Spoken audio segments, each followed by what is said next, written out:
네, 시작하도록 하겠습니다. 어, 그 모두 설 잘 보내셨습니까? 새해 복 많이 받으시고요. 오늘 못 보시던 분들도 와주셔서 감사합니다. 지난 시간에 그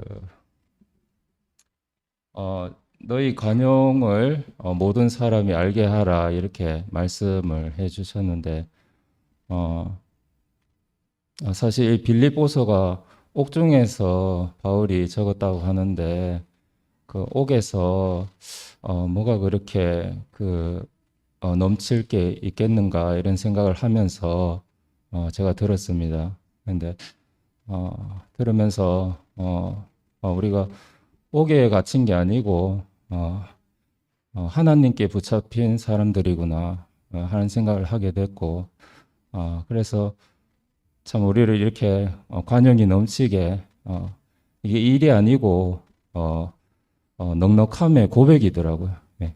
이렇게 이 넉넉하게 하루하루를 살 수 있도록 은혜를 베푸신 주님을 찬양하고 오늘 말씀을 듣도록 하겠습니다. 큰 박수 부탁드립니다.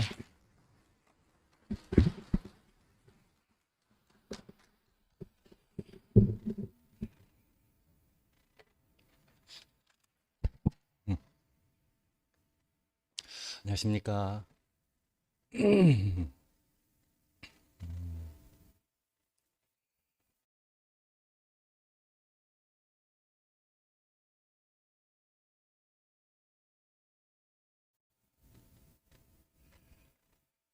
오늘 제목은 어, 우리에게 은혜를 베푸시옵소서라는 제목으로 말씀드리겠습니다. 이사야서 32장인데 이사야라는 이름이 가지고 있는 뜻이 여호와께서 구원하신다 이런 뜻이거든요. 그러니까 우리가 이사야서를 보면서 하나님의 모든 약속을 말씀해 주고 있잖아요. 이스라엘이 왜 징계를 받는지, 이방을 들어서 심판하는 이유를 이야기하고 있죠. 그리고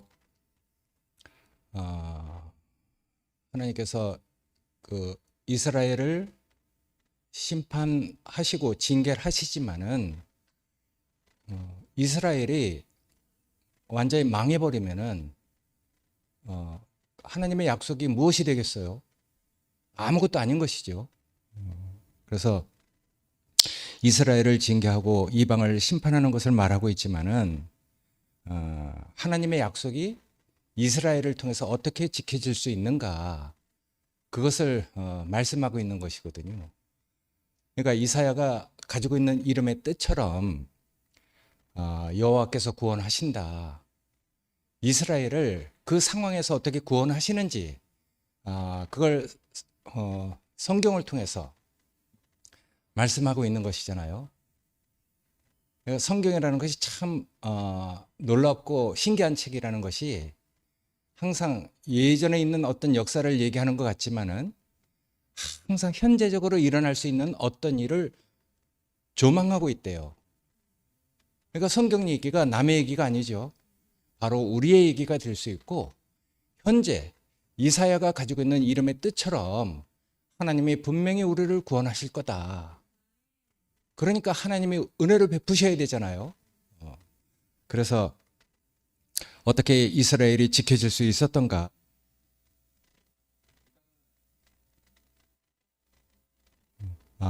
유다가 점령당하지 않고 계속해서 하나님의 약속대로 지켜질 수 있는 것은 어떻게 그렇게 그런 일이 일어날 수 있는가?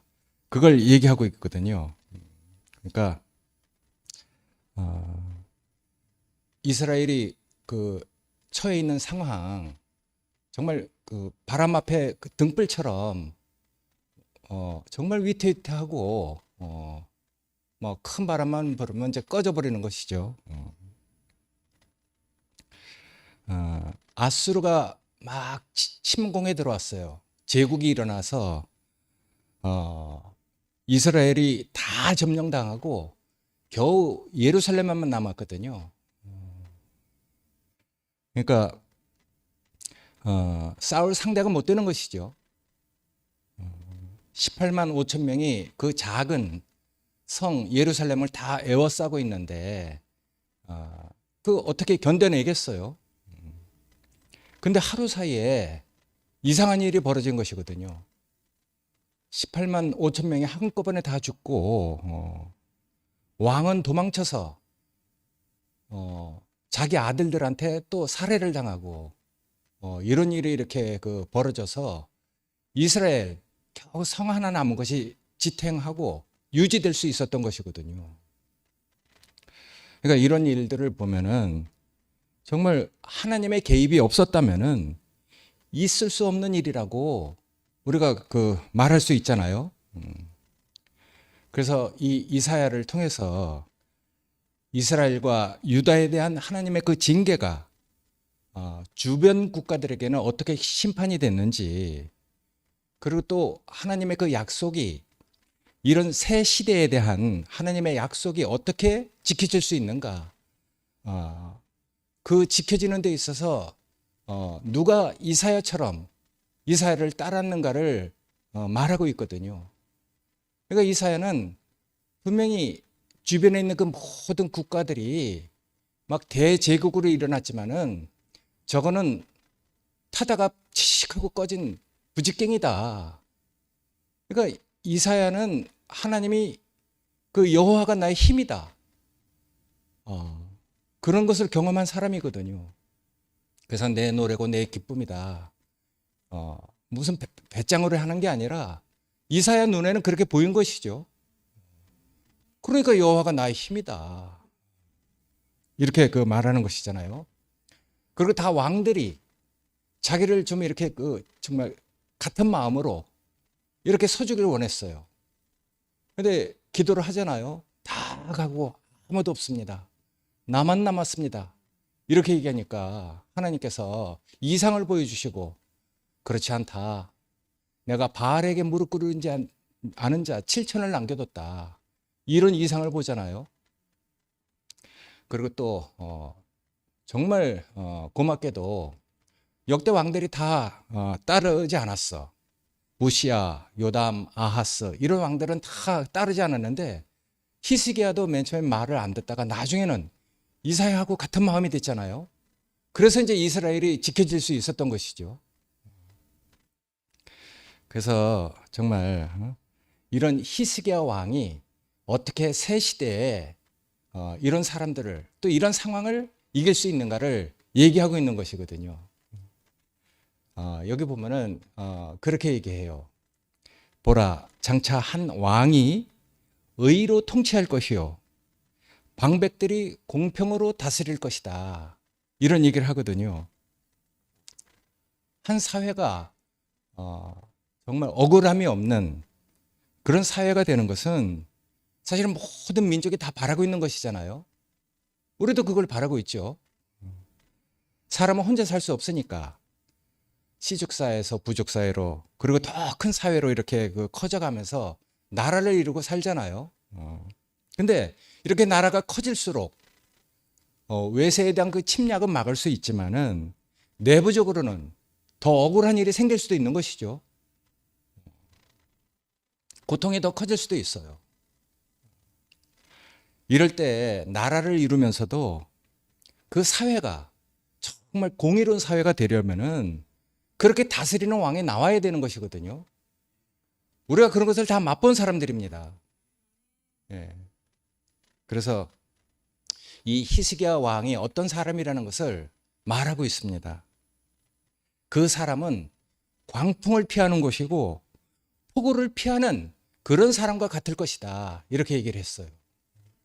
그 광풍과 그 폭우라는 것이 갑자기 와서 다 부셔버리는 것이잖아요. 불타고 남은 것은 흔적이라도 있지만은 큰 폭우가 와서 휩쓸고 지나가는 것은 아무것도 남아있지 않는데요. 워낙 큰 태풍이 오면은 뭐 알아도 속수무책인 것이죠. 작년에 흰남노가 막 그 태풍이 그 불었잖아요. 포항제철이 뭐 사람이 없겠습니까? 돈이 없겠습니까? 장비가 없겠습니까? 그 모든 걸 다 알아도 속수무책이에요. 그래서 고로가 꺼지고 쇠를 생산해내지 못하는 이런 상황이 된 것이거든요. 며칠 전에 뉴스를 보니까 이제 겨우 복구가 됐대요. 그리고 다시 고로에다 이제 불을 펴서 쇠를 만들어낸다고 하던데, 뭐 정말 다 알지만 워낙 큰 태풍이 오니까 속수무책인 것이거든요. 앞으로는 뭐 저 기후 변화가 더 변동성 있게 커진대요. 우리가 그 알 수 없는 그런 규모의 태풍이 온다는 것이거든요.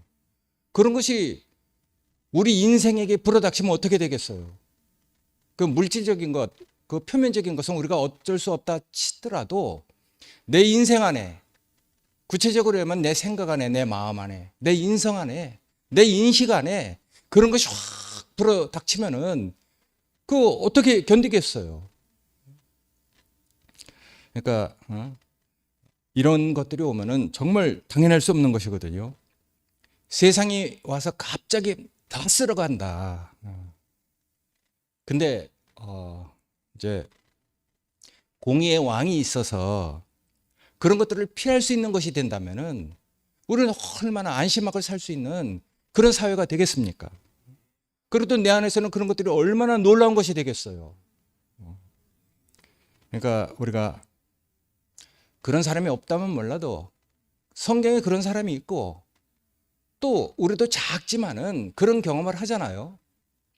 우겨쌈을 당해도 우겨싸지지 않고 거꾸로 뜨림을 당해도 넘어지지 않고 정말 사망의 음침한 곳을 다닐지라도 해를 두려워하지 않는, 오히려 그런 것이 자기에게 여호와가 힘이 되니까 기쁨의 그 샘이 되는 그런 것을 우리가 성경을 통해서도 보고 내 안에서도 작지만 그런 것들을 경험해 가고 있잖아요. 그러니까 하나님 하시는 일이 얼마나 놀랍습니까? 그 표면적으로는 우리가 그런 것들을 어떻게 감당하겠어요? 그렇지만 내 생각, 내 마음, 내 인식 안에서 그런 것을 피할 수 있는 놀라운 그 여호와가 나의 힘이 된다면은 무엇이 두렵겠습니까? 어떤 해를 입겠어요? 광풍과 폭우가 몰려온다 할지라도 두렵지 않은 것이죠. 여호와가 나를 아신다. 그가 나를 아신 바 되었다. 안다는 것이 정말 이렇게 놀라운 것이거든요. 그러니까 바울은 늘 그렇게 얘기해요. 당신 앞에 내가 있습니다. 하나님께 내가 알려진 바 되었다. 하나님 나를 아신 바 되었다. 이렇게 고백하고 있잖아요. 그러니까 이런 사람들은 정말 해를 받지 않는 것이죠. 그러니까 우리 그 인성 안에서 그런 일이 이루어지면은 여호와 그분과 내가 얼마나 그 신뢰, 정말 그 믿어지는 관계가 되겠어요. 그러니까 그런 분은 요 뒤에 규제를 보니까 마른 땅의 냇물 같으며 곤비한 땅의 큰 바위 그늘 같은 이런 분이라요. 그러니까 마른 땅, 곤비한 땅이라는 것은 축복이 없는 그런 인성을 얘기하는 것이거든요. 축복이 빼앗긴 땅을 마른 땅, 곤비한 땅이라고 얘기하고 있는 것이죠. 근데 여기에 다시 냇물이 흐르고 다시 축복이 흐르게 된다면은 얼마나 그 사람이 기름진 사람이 되겠어요. 어떻게 이런 일이 일어나겠습니까? 근데 어떤 사람에게서 일어날 수 있는 일이거든요. 성경에도 써 있고 우리 안에서도 일어날 수 있는 일. 그러니까 저는 그런 경험이 있어요. 내가 어떤 문제를 이렇게 부딪혔는데 정말 내가 감당할 수 없는, 그러나 그런 일들을 다시 한번 이렇게 그 하나님 말씀으로 인식되고 내가 이렇게 다 소화가 될 때, 온전하게 하나님 말씀으로 해석될 때, 그런 사람은 자기를 얘기할 때 어떻게 얘기를 하겠어요? 이 곤비한 땅, 마른 땅, 축복이 없는 이 나 같은 이런 사람에게 하나님이 다시 은혜의 냇물을, 은혜의 강물을 흐르게 했다. 그래서 하나님을 증거하는 증인이 되잖아요. 그러니까 메마른 땅, 곤비한 땅 같고 정말 축복이 없는 나에게 어떻게 하나님의 축복을 흐르게 했는지, 그래서 하나님 말씀은 정말 신기한 것 같아요. 살아있고 정말 운동력 있는 그 하나님 말씀, 그 하나님 말씀으로 내 인생이 다 해석이 된다면은 내 인생에 뭐 버릴 게 있겠습니까? 다 축복이 되는 것이거든요. 그러니까 내 인생이 정말 하나님 말씀으로 해석된다는 건 정말 신기한 일이죠. 그런데 이제 반대로 소화 안 되는 것을 내놓으면은 부정을 내놓게 되잖아요. 그럼 축복이 흐르지 않고 되려 오히려 메마르고 곤비한 땅이 되는 것이죠. 말은 맞는데 만나고 나면은 그런 그 소화되지 않은 그런 사람의 말을 듣고 나면은 축복이 흐르지 않잖아요. 오히려 내가 더 답답해. 그러니까 우리가 어떤 사람을 만났는데 어떤 그 말을 들었는데 이상하게 내 문제가 확 이렇게 뚫리고 시원하게 이렇게 흐를 수 있는 그런 것으로 하나님 말씀이 나에게 이렇게 흘러 들어오면은 그 얼마나 내 안에서 그 기쁨이 이렇게 나오겠어요. 그러니까 그런 사람을 만나야죠. 어떤 사람을 만나냐가 정말 중요한 것 같아요. 하나님 말씀이 다 자기에게 소화돼서 정말 자기에게 막힌 것이 없이 이 메마르고 곤비한 땅에 정말 하나님이 나를 이렇게 냇물을 흐르게 했다. 다시 축복이 흐르게 했다. 하나님 말씀이 다 자기에게 소화돼서 이런 것을 내놓는 사람의 말을 들으면은 우리 안에서도 그런 것이 다 이렇게 흘러가게 되잖아요. 그러니까 누구 말을 듣느냐가 정말 중요한 것 같아요. 그것이 이제 이사야가 말하는 공의로 통치하는 왕을 만난 것이고 하나님 앞에 바로 서 있는 그런 사람을 만났다는 얘기를 하고 있는 것이거든요. 하나님의 그 축복의 기름이 흐르니까 이렇게 된다는 것이거든요. 축복이 없고 그 축복을 빼앗긴 그 땅에 하나님 말씀이 냇물로 흘러서 다시 축복이 흐르는 땅이 된다는 것, 우리가 다 그런 것을 지금 바라고 있고 원하고 있는 것이죠. 그 뒤에 보니까 보는 자의 눈이 감기지 아니할 것이요 듣는 자의 귀가 기울여질 것이래요. 내 사정과 형편이 알려진다 이런 말이거든요. 아무도 내 사정을 몰라준다. 내 억울함을 호소할 데가 없다. 이런 것이 억울한 사회잖아요. 정의가 서지 않는 사회죠. 그런데 보는 자의 눈이 감기지 않고 듣는 자의 귀가 다 이렇게 열려져서 내 사정이 알려지고 내 억울함이 호소가 되었다면은 그게 얼마나 그 기쁜 일이 되겠어요. 우리 사정을 말하고 싶은데 눈을 감고 귀를 막고 있으면은 함께 살지만 답답하잖아요. 근데 정말 바울이 아까 얘기한 것처럼 하나님께 내가 알려진 바 됐다. 하나님 나를 아신 바 되었다. 그리고 또 너희에게 내가 알려진 바 되고 너희를 내가 알게 되었다. 서로 다 아는 세계, 흘러가고 흘러오는 이런 세계가 된다는 건 정말 좋은 세계죠. 좋은 사회죠. 막히지 않고 내 억울함과 답답함이 다 이렇게 흘러갈 수 있는 그런 귀가 열리진 사람, 그걸 보는 사람, 이런 사람이 있다는 건 정말 축복이거든요.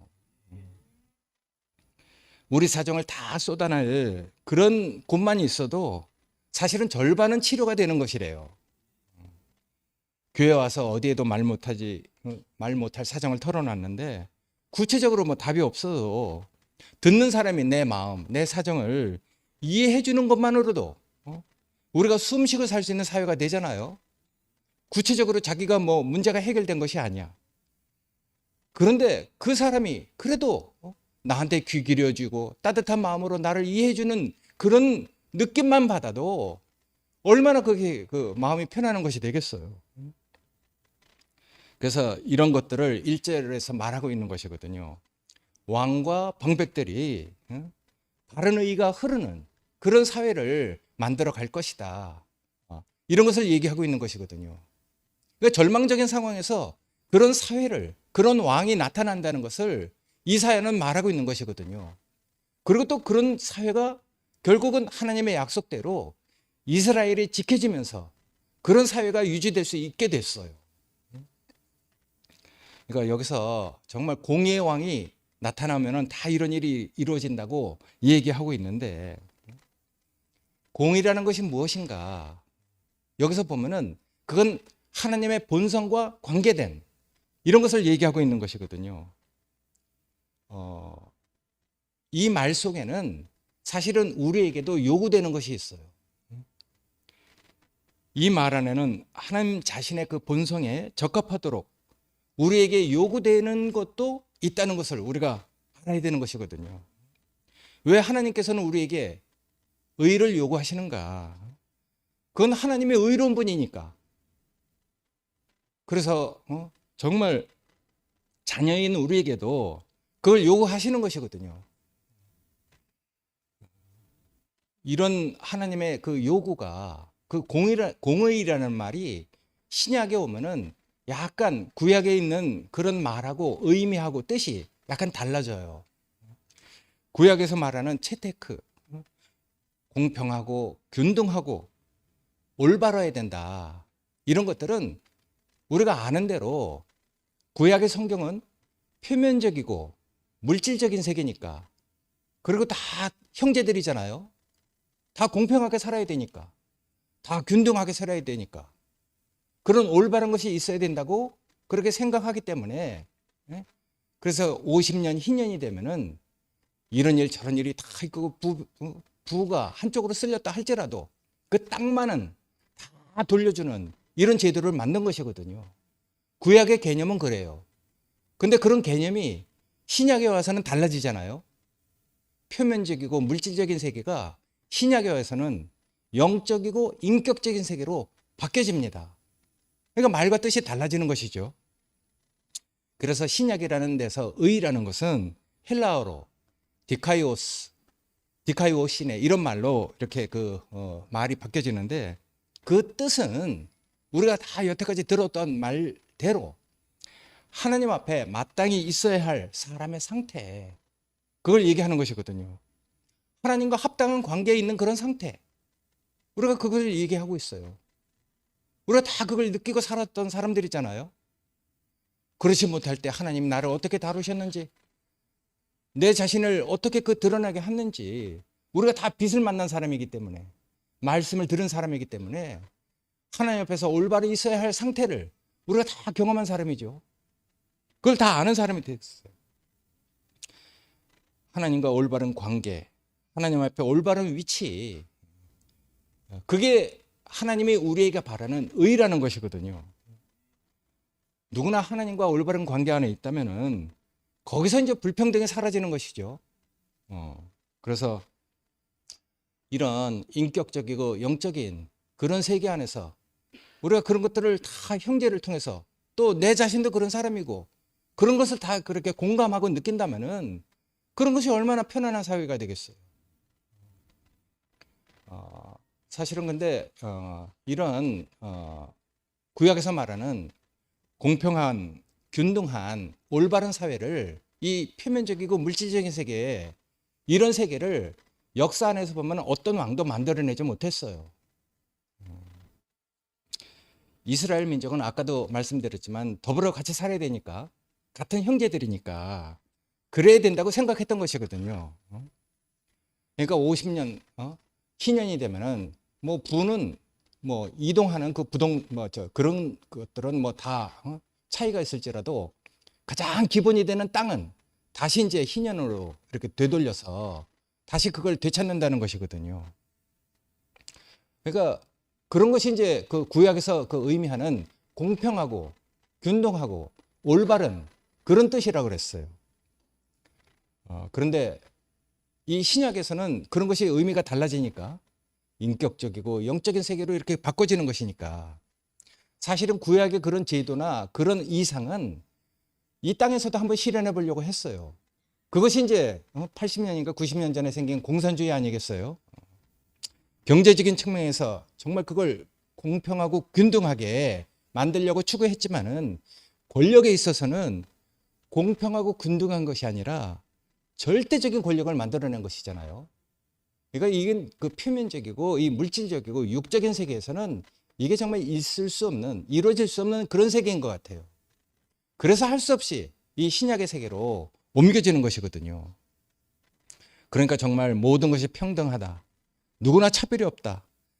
다 똑같이 누릴 수 있다. 어쩌면 이런 것들은 한번 젊은 사람들의 어떤 혈기, 피를 끓게 하는 것일 수 있지만은 나중에 현실을 접하고 보면은 나중에 다 알게 됩니다. 우리 정말 운동권에서 그 뭐 이렇게 운동했던 많은 형제들이 다 그런 것들을 느끼고 이건 안 되는 것이구나 알게 되잖아요. 다 그런 사람들 젊은 피가 끓는 그런 일들을 나서서 하지만은 다 이용물이 됩니다. 정치하는 사람들의 이용물이 되고 교활한 자의 이용물이 되거든요. 나중에 이제 깨닫고 이렇게 그 이제 돌이키기에는 정말 많은 시간이 흘러서 깨닫게 되는 것이거든요. 현실 안에서는 그게 불가능해요. 목사님이 예전에 말씀하셨잖아요. 사람의 본성은 공산주의를 이룰 수 있는 그 본성이 없다. 이렇게 말씀하셨어요. 근데 어떻게 이렇게 평등한 세계가 가능할 것인가? 어떻게 내 인생의 그 억울함이 사라질 것인가? 그건 다른 방법이 없다는 것이거든요. 이 세상 어떤 왕이나 통치자들도 그런 세상을 만들지 못했지만은 여기서 말하는 한 왕, 공의로 통치하는 왕이 나오면은 이런 세계가 가능하다는 것이거든요. 이 말씀을 신약의 눈이나 신약의 그리스도로 이해를 하면은 그것이 아까 말씀드린 하나님 앞에 누구나 다 마땅히 있어야 했던 상태로 서 있게 되면은 저절로 그런 사회가 이루어지는 것이죠. 그러니까 하나님과 합당한 관계에 있는 상태에 그리로 우리를 되돌려서 그 안에 있게 한다는 말이거든요. 그럼 우리가 하나님과 관계가 올바른 관계에 있게 될 때, 올바른 위치에 서게 될 때 우리에게서 일어나는 모든 일이 올바르게 소화가 되잖아요. 그리고 다 그런 것들이 내 인생에 다 축복으로 해석돼서 어떤 문제를 양식으로 삼을 수 있게 된다는 것이거든요. 곤비한 땅, 메마른 땅에 다시 축복의 냇물이 흐르게 된다는 것을 얘기하고 있어요. 내 인생에 일어난 어떤 쓰디쓴 일이라도 그것이 다 나에게 하나님 말씀으로 해석이 돼서 축복으로 해석되고 그것이 감사로 바꿔지게 될 때 그것이 다른 사람에게도 흘러가는 양식이 되잖아요. 우리가 형제들 말을 그렇게 듣지 않았습니까? 그런 것이 또 누구에게 전해지고 전해져서 흐르게 된다면은 그것이 하나님이 원하는 사회가 되는 것이죠. 그리스도로 인한 교회가 되는 것이거든요. 그러니까 그러지 못한 것들은 우리 안에서 막히게 되고 흐를 수 없는 것이 돼요.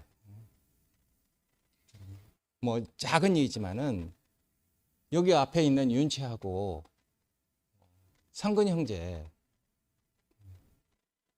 뭘로 해서 하나가 되겠어요? 뭐 솔직히 이야기하고 뭐 구체적으로 어떤 너 내 입장을 얘기해서 하나가 되겠습니까? 그런 게 아니잖아요. 위의 것을 생각하니까 정말 우리가 나라가 필요한 사람이구나. 나라를 구하니까 나에게 있었던 일은 작은 일로 이렇게 여겨진다. 그래서 윤치하고 상근이에게 있었던 일이 저에게도 흘러오게 됐어요.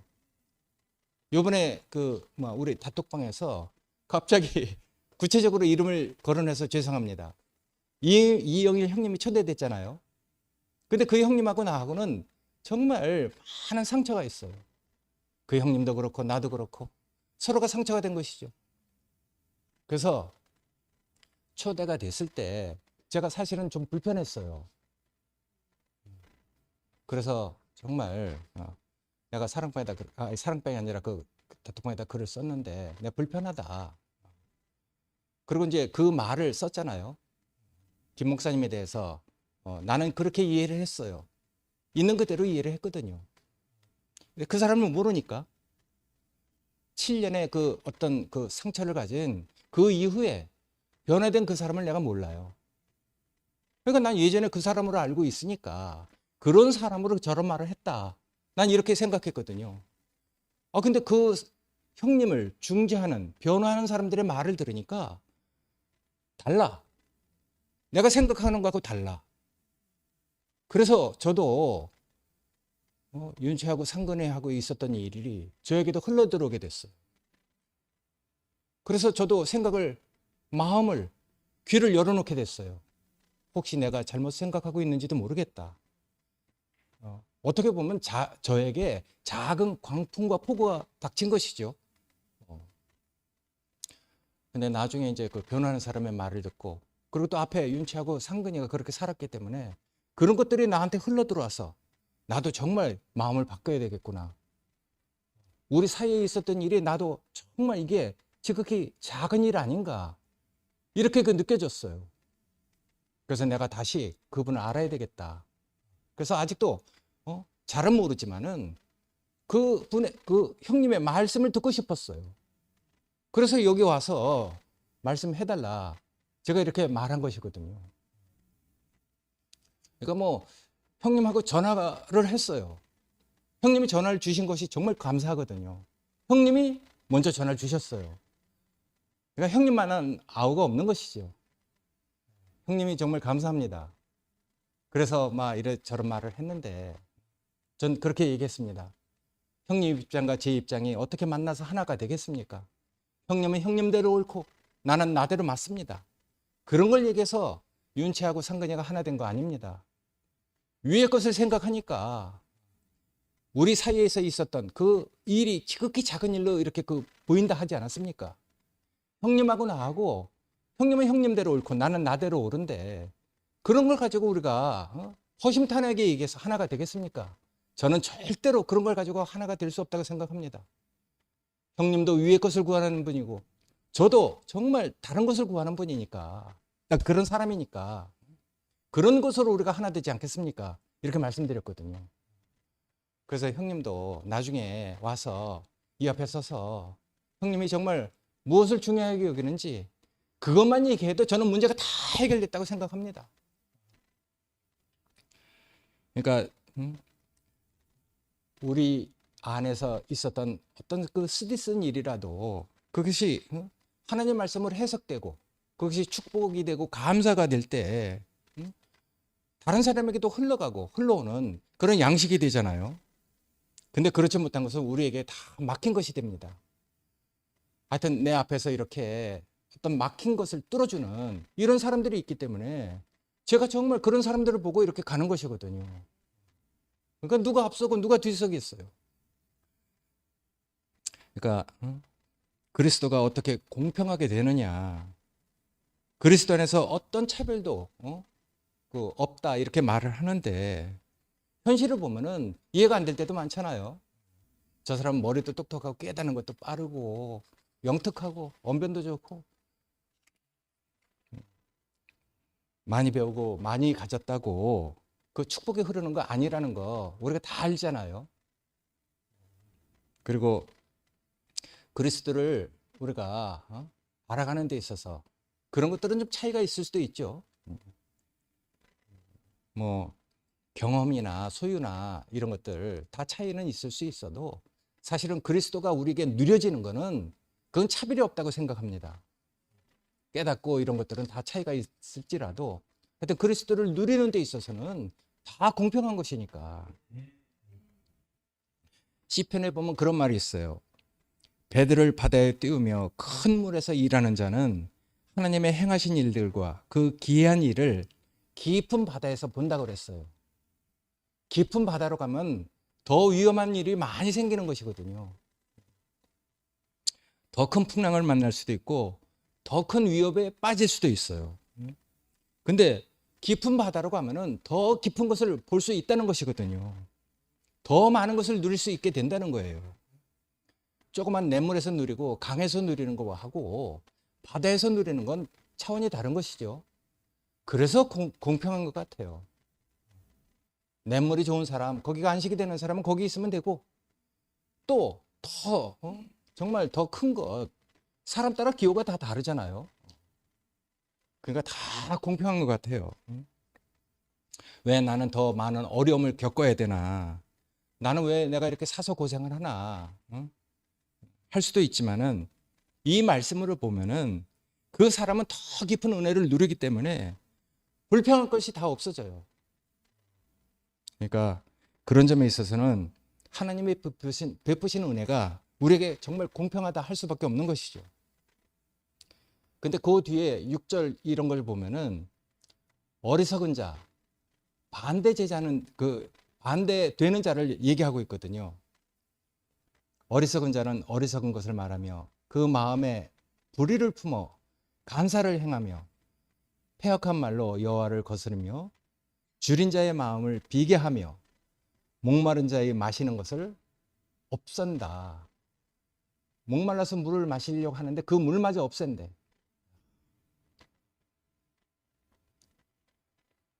근데 그 8절은 다른 얘기를 하고 있어요. 존귀한 자는 존귀한 일을 도모하나니 그는 항상 존귀한 일에 서리라. 이렇게 얘기했거든요. 그러니까 복 있는 자는 복된 일을 생각한다. 이런 말이거든요. 복 있는 자는 악인의 꾀를 쫓지 아니하고 죄인의 길에 서지 않는다. 오직 여호와의 마음을 즐거워하며 율법을 죄하러 묵상한다. 이런 말이 있잖아요. 그러니까 존귀한 자는 존귀한 것을 생각하지만은 악한 자는 이상하게 악한 것을 생각한다는 것이거든요. 그 사람이 선악과를 먹고 하나님이 있으라는 그 위치를 떠나게 되면은 저절로 그렇게 되는 것 같아요. 우리가 창세기에서 보잖아요. 창세기 3장에서 인간이 타락하면서부터 6장까지 바벨탑을 쌓는 그런 역사를 우리가 다 본단 말이에요. 사람의 생각과 그 행사가 항상 악함을 보시고 지면에서 하나님께서 사람을 쓸어버리겠다. 이런 말씀을 하셔요. 그렇게 하나님이 작정하셨다는 것이거든요. 그래서 이제 노아의 홍수가 일어나고 정말 그렇게 끔찍한 일이 우리에게 일어난 것이죠. 그릇이 악하니까 항상 악한 것이 나온다는 것이거든요. 그러나 의로 통치하는 그런 왕이 나타나면은 또 그런 왕의 어떤 그런 것들이 내 인성 안에서 내 생각과 내 마음 안에서 그런 것들이 공감이 되고 내가 그런 왕을 따라서 그렇게 살면은 우리 안에서 다른 것이 나온다는 것이거든요. 그러니까 의로 통치하는 왕은 항상 존귀한 일만 생각한다. 이런 것이거든요. 그러니까 하나님의 심판은 그런 것 같아. 가짜 진짜 뭐 이렇게 구별하고 뭐 심판하고 뭐 이런 것도 있지만은 진짜가 나타나면은 가짜는 저절로 드러나잖아요. 그러니까 옷 좀 벗겠습니다. 너무 덥네.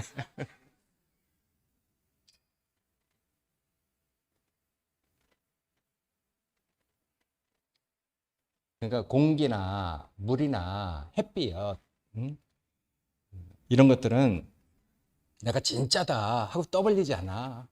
그렇게 돌아다니지 않아요. 우리가 가장 귀한 거, 없으면 안 되는 것, 그런 것들은 자기가 이렇다 하고 설교하고 다니지 않아요. 근데 정말 역설적으로 얘기해서 그런 것이 없는 자리에서는 그런 것이 정말 얼마나 소중한지 우리가 다 알게 되잖아요. 그러니까 존귀한 자는 항상 존귀한 자리에 서게 되리라. 물, 공기, 햇볕 이런 것들이 얼마나 존귀합니까? 항상 그 자리에 있으니까 우리가 살아가는 것이죠. 뭐가 존귀한가? 하나님께서 사람에게 구별된 뜻을 두셨기 때문에 사람이 존귀합니다. 만물에게 없는 정말 하나님을 표현하는 그런 기능을, 그런 인격을 우리에게 주셨잖아요. 그러니까 하나님은 영이셔. 형체가 없잖아요. 우리의 혼이라는 것도 형체가 없어요. 사람마다 다 다르잖아요. 인식이 다르고 생각이 다르고. 그러니까 영이신 하나님을 정말 가장 담기 좋은 그릇은 혼인 것 같아요. 이 혼은 육체에 담겨져 있잖아요. 그 육체는 정말 기계적이에요. 진실하다고 그랬거든요. 차가운 걸 만지면 차가워하고 뜨거운 걸 만지면 뜨겁다 하고. 그러니까 잘못된 혼을 만나면은 이 육체는 그렇게 쓰여지는 것이죠. 옛날에 이현래 목사님이 노름꾼 얘기를 했잖아요. 이 손 때문에 내가 노름한다 해갖고 손을 끊어버리고 손이 잘못한 게 아니라 하잖아요. 사람 인성이 잘못됐기 때문에 괜히 애꿎은 이 기계적인 이 정말 진실한 손을 잘라버린 거죠. 자기 생각이 바뀌면 되는 건데. 그러니까 뭐가 존귀한가? 하나님께서 사람에게 정말 구별된 뜻을, 만물에게 없는 그런 구별된 뜻을 두셨기 때문에 사람이 존귀합니다. 그래서 우리가 위임 때문에 사람이 존귀하다 이렇게 말씀하셨잖아요. 구별되고 고귀한 뜻을 둔 것은 당연히 존귀한 것이 되는 것이죠. 우리가 쓰는 물건도 그렇잖아요. 내가 정말 귀하게 여기는 것은 아끼잖아요. 좋은 곳에 두고. 그러니까 우리가 존귀한 이유는 하나님이 우리에게 구별된 뜻을 두셨기 때문에 우리가 존귀합니다. 그러니까 우리가 존귀한 일을 생각하면서 산다는 것, 그것이 인생의 축복이 된다는 얘기거든요. 저도 이런 사람이라는 걸 몰랐어요. 근데 어떤 상황이 되고 보니까 정말 내가 무엇을 사랑하고 내가 무엇을 존귀하게 여기고 있는지 그걸 우리가 다시 발견하는, 나도 놀랐어요. 내가 형제들을 볼 때 정말 그 마음에, 그 중심 안에 뭘 바라고 있는지 이게 확인이 되니까 얼마나 형제들이 귀하겠습니까? 그러니까 우리가 그렇게 되면은 우리 안에서 저절로 부정적인 것이 떠나가는 것 같아. 또 한 번 그 얘기하지만은 윤치하고 상근이 위의 것을 생각하니까 사람의 어떤 것은 다 떠나가잖아요. 얼마나 상처가 있습니까? 얼마나 부정적인 것이 있겠어요. 저하고 영일이 형님 사이에서도 그런 것이 있거든요. 자그마치 7년을 내가 정말 이렇게 많이 힘들었는데 그 형님은 얼마나 힘들었겠어요. 근데 정말 이 앞에서 선다는 그것만으로도 내 모든 부정적인 생각이 싹 없어지대요. 앞에서 나에게 그런 것을 소화해서 흘러오게 하는 사람이 있으니까 나에게도 그런 것들이 이렇게 그 공감이 돼서 이런 말을 하게 되는 것이잖아요. 그러니까 하나님 나라는 정말 흘러가는 세계인 것 같아요. 축복이 흘러가고 부정이 없고. 그래서 이 잠언에 있는 그 말씀처럼 지혜로운 자는 항상 위로 난 길을 생각하나니 음보를 떠나게 된다. 이런 말을 하고 있어요. 바울은 그랬잖아요. 위의 것을 생각하라. 그러니까 우리가 정말 그런 사람은 아닌데 일부러 뭐 그런 걸 인식하고 사는 사람 아니잖아요. 근데 어떤 상황이 되고 보니까 정말 우리가 다른 것을 귀하게 여기고 다른 것을 구하고 있는 사람으로 우리 자신을 알고 형제들을 그렇게 봤어요. 그렇게 보여지는 것이잖아요. 그러니까 우리 안에서 정말 부정적인 것이 싹 사라지는 이런 것을 경험을 한단 말이에요. 그러니까 부정적인 것을 내가 피하려고 애쓰지 않아도 저절로 다른 자리로 옮겨지게 되잖아요. 난 내 앞에서 그렇게 살아주는 그런 사람이 있다는 게 정말 감사해요. 그런 사람을 보고 내가 또 그 길을 갈 수 있는 것이니까. 그러니까 의로운 자는, 이 구별된 자는 존귀한 일을 생각하게 된다는 것이거든요. 그러니까 이사야는 그렇게 얘기하고 있어요. 마른 땅, 곤비한 땅에 있었던 사람들에게 다시 하나님의 말씀이 축복의 냇물로 흘러서 그런 사람들 속에 흘러가게 한다. 이런 말을 하고 있거든요. 그 속에서는 애쓰지 않아도 항상 복된 길이 열려져 있다. 이렇게 얘기하고 있어요. 그래서 존귀한 자가 서게 될 어떤 것을 얘기하고 있거든요. 그래서 그 뒤에 보면 15절에 그렇게 말을 하고 있어요. 필경은 위에서부터 성신을 우리에게 부어주리니 광야가 아름다운 밭이 되고 아름다운 밭은 살림으로 변하게 된다 그랬어요.